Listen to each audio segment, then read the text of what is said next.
Então, galera, nesse vídeo eu vou fazer uma coisa diferente. Eu vou fazer de conta que eu tô numa consulta e vocês são os psiquiatras me ouvindo falar. Cara, eu realmente preciso botar pra fora, senão eu vou ficar louca. E não, ninguém pediu a minha opinião, que é única e exclusivamente minha e é o que vai rolar aqui. Mas apesar de ninguém ter pedido, eu vou dar assim mesmo. Pode ser que depois desse vídeo algumas pessoas fiquem chateadas, mas eu tô fechando a 5ª série B. Tá na hora de um papo de adultos. Eu não aguento mais falar de Nunes e Marçal.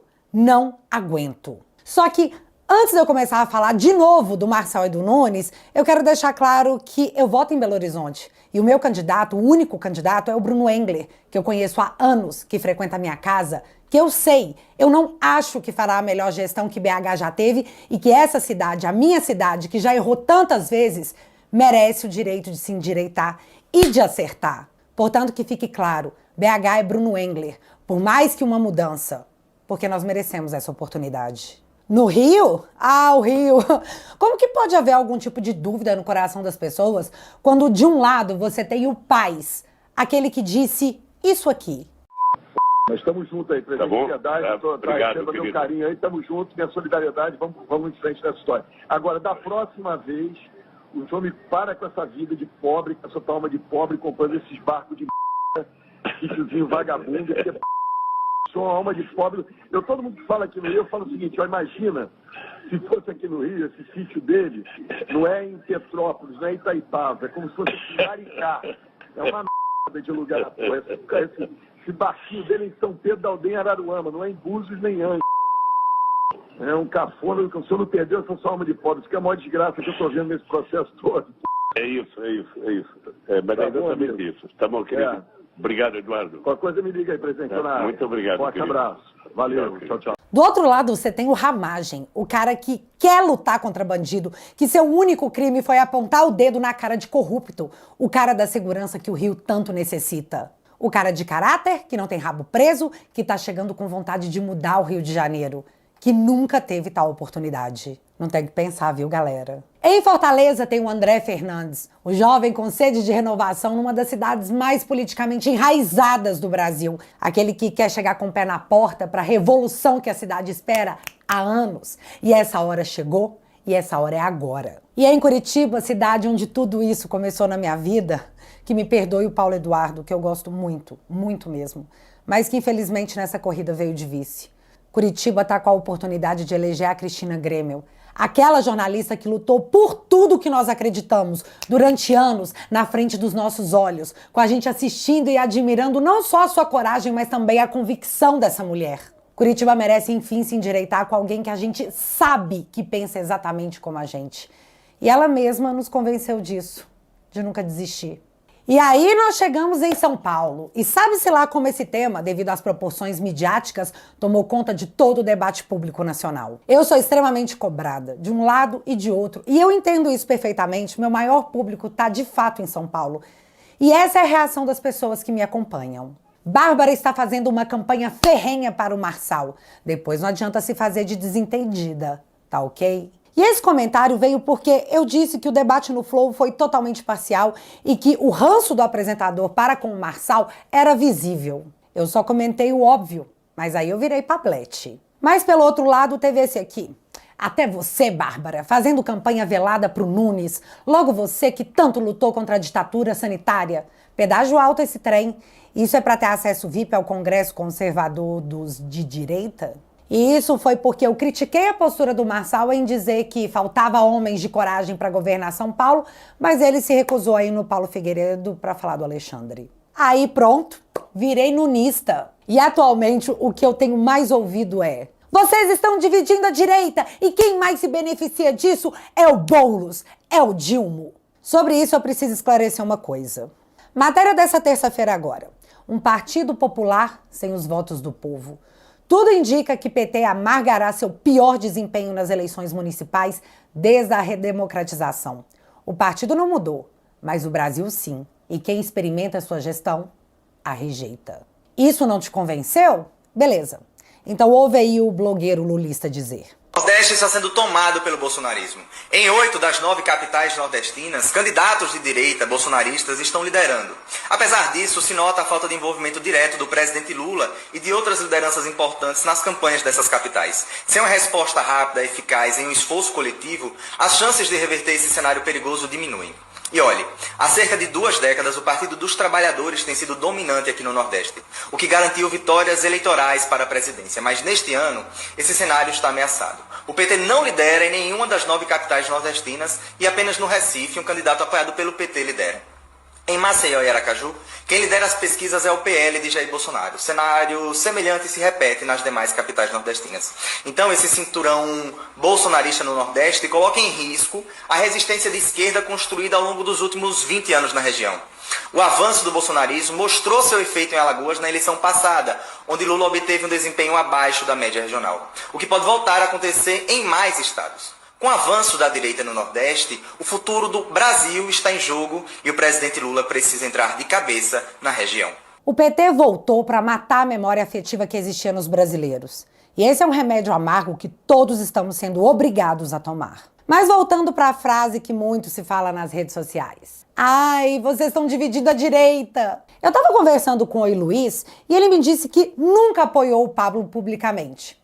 Mas virou pablete. O Gaia respondeu um vídeo do Marçal com toda a educação do mundo e virou nunista. O Nicolas havia dito que só se manifestaria no segundo turno das eleições e pá, também virou nunista. E eu tenho uma explicação simples para te dar do porquê ninguém tá falando que eu faço M ou eu faço N, bora agitar. Porque esse cenário não era o que a direita havia se programado para lidar.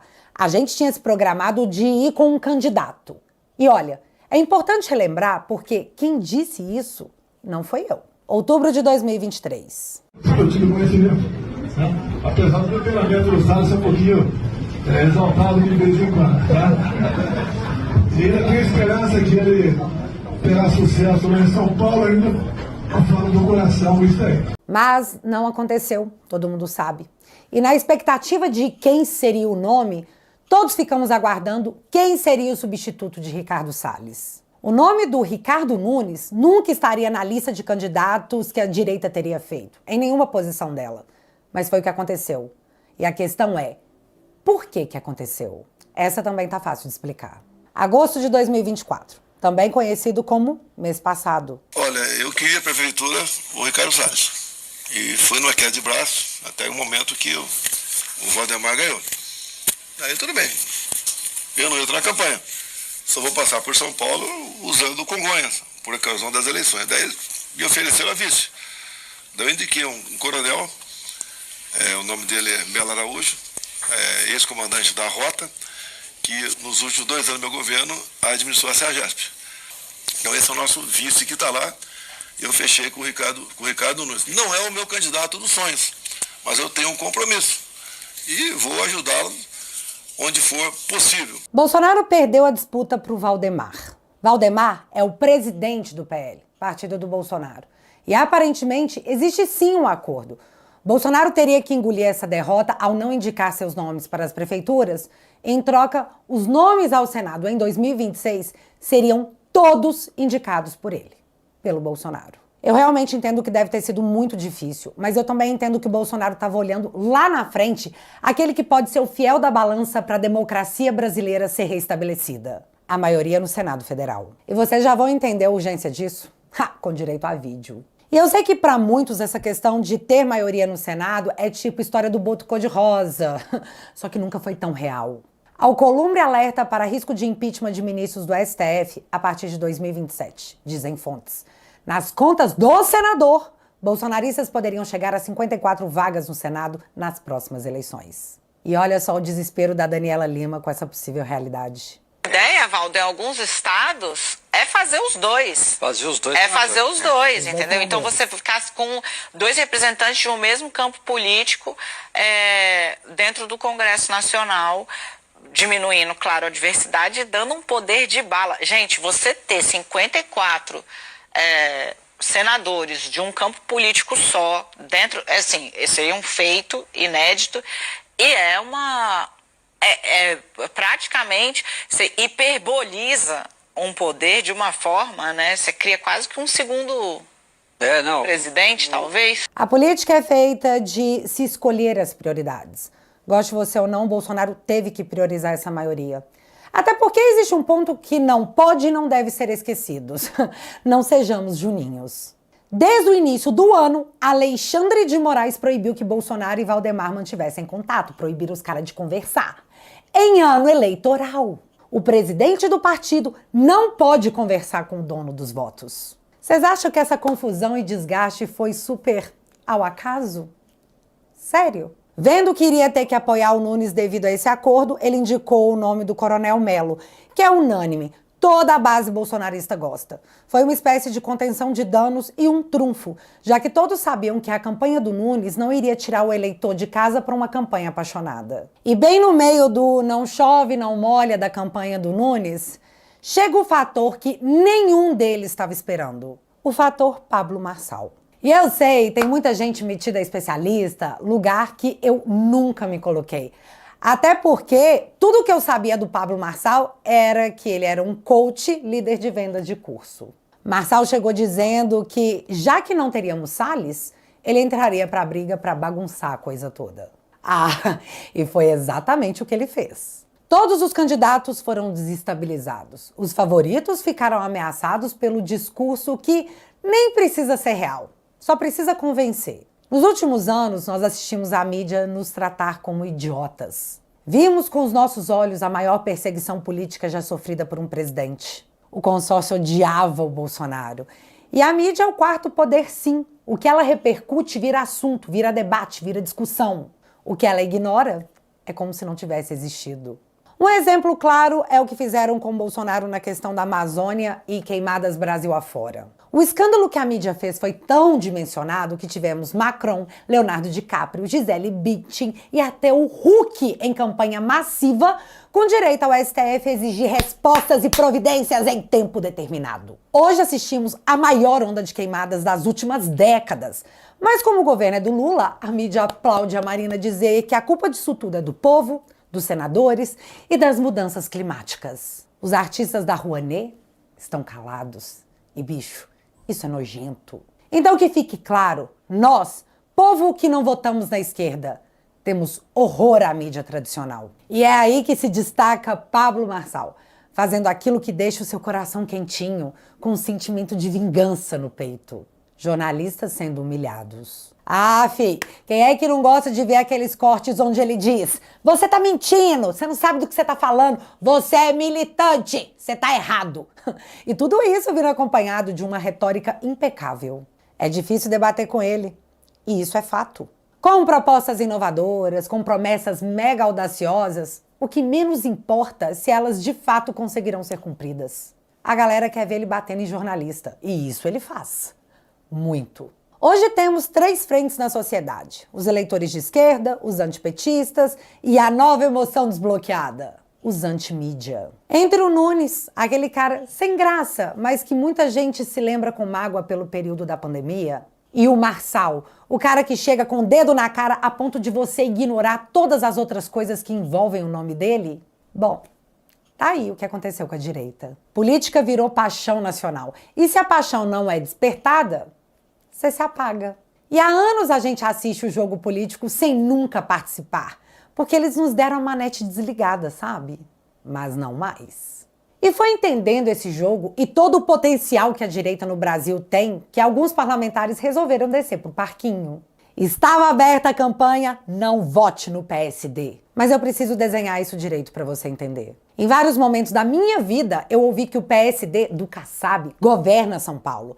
E essa força do partido, quem deu foi o povo, ao votar nos políticos do PSD. Kassab esteve ao lado da Dilma durante praticamente todo o governo dela, mas quando viu que ela ia cair, deu uma bela de uma banana e fechou com o Temer. No governo Bolsonaro, o comportamento do PSD foi esse aqui. Entra o Kassab na CPMI, que é secretário de São Paulo aqui, do governador.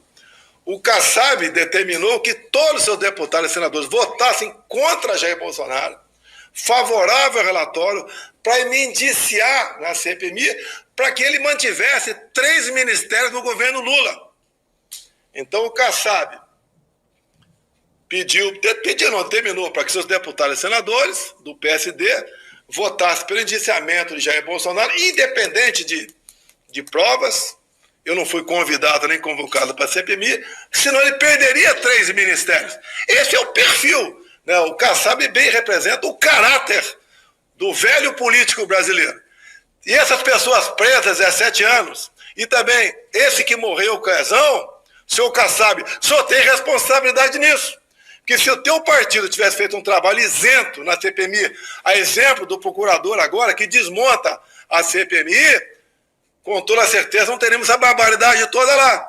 Mas vocês, para atender a narrativa do PT, que a direita é golpista e é terrorista, você, Kassab, manda os teus parlamentares do PSD votar favorável ao relatório. Então, você não tem como buscar a verdade, buscar dias melhores para o seu país, se você não tiver o João 8,32 na cabeça.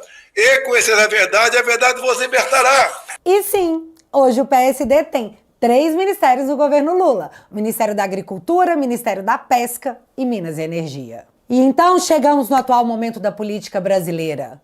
Nunes é o candidato do PSD. Entenda uma coisa, durante anos nós fomos apertados na parede, nós fomos pressionados porque éramos uma minoria tentando governar. Tentávamos fazer as coisas e éramos podados, limitados, encurralados na parede. Só que hoje o mundo é digital e é por isso que eles odeiam a internet. Isso aqui é a nova praça pública e é aqui que as opiniões são formadas e emitidas. É aqui que a direita é maioria. O movimento contra o PSD é justamente a virada de mesa.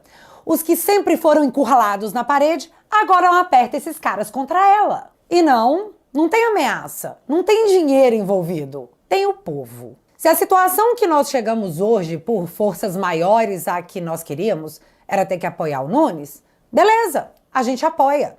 Mas em troca do nosso apoio, do apoio da direita, que é tão caro e precioso, me dá em troca algo mais valioso. Nos dê os votos para o impeachment do Alexandre de Moraes. Caso contrário, todo o poder que o PSD tem, que só existe porque o povo elege seus parlamentares, pode ser minado. Hoje o PSD tem 11 senadores. Mas vem cá, o que é um partido político sem parlamentares eleitos? Bom, eu achei a troca justa. Nos dê o que queremos, caso contrário, 55, que é o número do PSD, pode ser tão estigmatizado quanto o 13. E sim, aparentemente estamos aprendendo a brincar de política. E toda essa longa explicação veio para chegar nesse momento do vídeo. Após tudo isso que eu te contei, eu tô assistindo gente chamar o Nicolas e o Gayer de traidores. Estão dizendo que eu me rendi ao Marçal, que o Oi Luiz agora é Pablete, que o Kim Paim é gado do Nunes, que o Marcel Van Hatten quer o protagonismo da direita. Gente, eu cheguei a ler que o MBL tá sendo mais sensato do que alguns apoiadores do Bolsonaro. Olha a loucura dessa frase, olha a loucura de tudo isso. Não tem ninguém dividindo a direita além de nós mesmos. E essa é a minha conclusão final. Sabe em quem você deve votar em São Paulo nesse momento? Eu não ligo! Ah, Bárbara, como assim você não liga? Como assim você tá diminuindo a importância da eleição? Não, eu não tô não. Sabe por quê? Sabe onde mais tem eleições? Na Venezuela. Eu tô em agonia profunda em assistir que a maior chance que nós tivemos nos últimos 5 anos de restabelecer a normalidade democrática no Brasil tá sendo abafada por briga pelos candidatos em São Paulo. Eu não tô preocupada com o Nunes, eu não tô preocupada com o Marçal, eu tô preocupada com o seu Jorginho, um idoso condenado a 17 anos de cadeia, ou seja, para ele uma prisão perpétua, pelo 8 de janeiro, que tá preso desde então com pneumonia e com depressão, enquanto a Deolane foi solta e tá postando vlog da cadeia nas suas redes sociais. Eu tô preocupada com a dona Vildete, de 73 anos, com trombose, que foi presa depois de uma reportagem do UOL dizendo que as pessoas, com medo dessa justiça, estão fugindo do país. Então, para que essa senhora não fuja, é melhor ela ficar presa. Enquanto isso, de novo, essa semana o Toffoli anula mais provas de empresários envolvidos no maior esquema de corrupção que o Brasil já viveu. Eu tô preocupada com o Felipe Martins, que ficou 6 meses preso por uma prova falsa, por uma alegação da justiça que nunca existiu.